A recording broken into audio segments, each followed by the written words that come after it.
Today on Kitchen Bandito, we're actually banditoing. My baked ass cameraman asked us to make plantain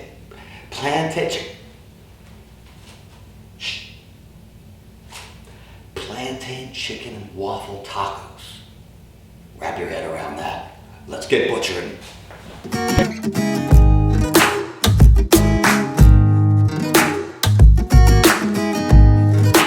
Okay, before we start doing the waffles or the chicken, we're gonna have to make the coleslaw. So we're gonna start with half a head of green cabbage, quarter head of red cabbage, and then you got 2 carrots, or you can say, we went to our local grocery store and got a pre-sliced kit to save time.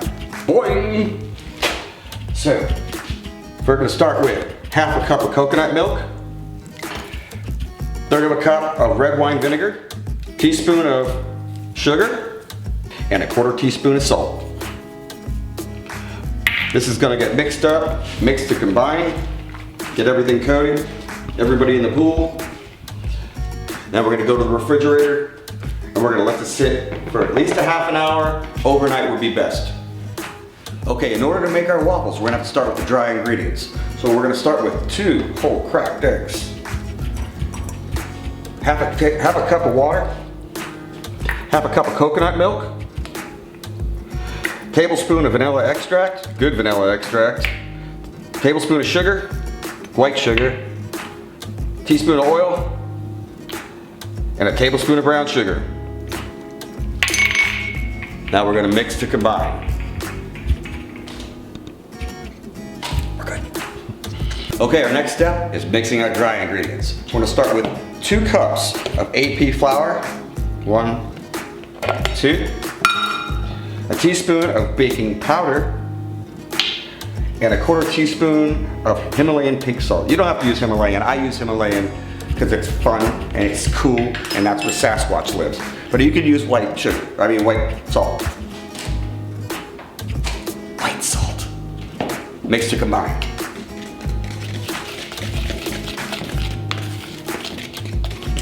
Okay, so now that our dry ingredients are combined, we're gonna add the wet ingredients and incorporate them. So just fold them in and stir thusly. Okay, so I don't think the liquid came out as much as we should have had. So we're gonna add a little bit more. It's kind of looking more like bread dough. So we're gonna add another half a cup, which makes us a full cup of coconut milk. And if it's still moist, if it's still dry, we'll add another half cup of water. It's looking like it needs it. So we're gonna go ahead and add that in. So we want this to pour across the griddle so it fills in all the crevices, and for the spicy syrup that's gonna go on our plantain chicken and waffle combination, we're gonna start by roasting off a poblano pepper and a jalapeno pepper in a pan. It's a non-stick pan, and we want to get these all roasty toasty and burnt. If you have a gas stove, that'd be better. You can put it right on the flame. A few guys have seen that before, but since we don't have here, we have a... Okay, now that we've roasted the peppers, they've got a nice char on them. If you don't like that much char, you don't have to use it. We prefer it. So we're gonna take these and we're gonna move over to the food processor to make our syrup. Okay, now that we got our roasted peppers all roasted off, we're gonna go ahead and de-seed them and de-stem them. So by doing that, you just run your knife along the pepper on the inside of the rib, because that stuff's bitter and you don't want that. There you go. Repeat for both. Okay, now that we got our peppers cut up, I'd like to take a moment to thank Chef Suzanne Crouch for giving me this wonderful knife that's part of my collection. It'll last a lifetime if you take care of it, and everyone should have a proper tool in the kitchen. Let's add this into the wood chipper. Okay. Next step of making our syrup is we're gonna use our favorite maple syrup. I choose to use 1 cup of New Hampshire maple syrup. It's best in the world. If you can't find that, you can always use another brand. Into the machine! Fine. Okay, here's the cool part about this recipe. Instead of using breadcrumbs, we're using plantains. So we're just gonna pulse them to get the desired consistency.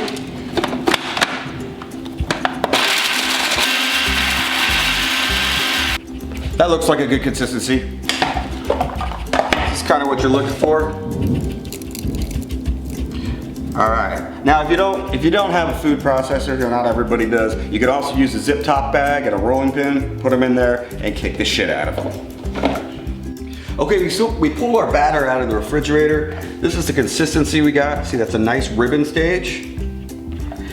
Sometimes when you put your batter in the refrigerator, it tends to seize up. Don't be afraid to always add water. We had to add another half cup of water to get it to here, but adjust as accordingly. And now we're gonna start with greasing our waffle iron with a non-stick cooking spray. Couple spritzes, do really well, both sides. Don't forget both sides, otherwise you'll be sorry. And we're gonna use a half a cup of waffle batter. Maybe a little less, probably a little less. We'll pour it dead center in the pan.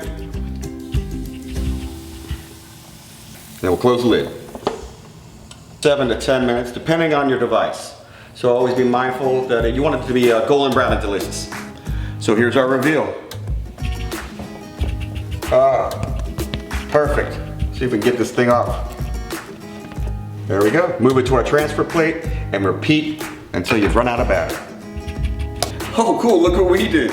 Didn't have a waffle cage, or a taco cage for that matter, so we took our rack out of our oven and we hung them over and let gravity do the rest.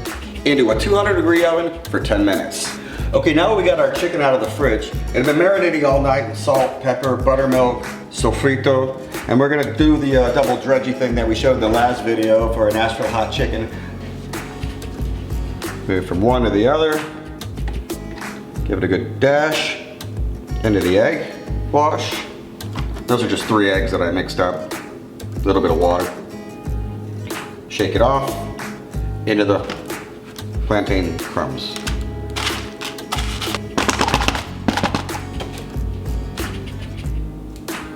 You can work in batches, that's okay. There's no rules, there's no rules. Okay, so we've been cooking these in our air fryer at 390 for 10 minutes. Your air fryer may be different, so you might have to adjust as such. As long as they come out as golden brown and delicious, and that's kind of what you're looking for. Let's take a look and see how these guys came out. Hey, there we go. Nice. Okay, let's show you how we do it. We're gonna start with our maple syrup, poblano, and jalapeno sauce to go right over the chicken. And we're gonna finish it with our slaw garnish, our coconut slaw garnish. And just give it a good topping. Line it right up. Look at how those colors pop. All right, let's find out if our Captain Bako had a great idea. Let's give it a rip.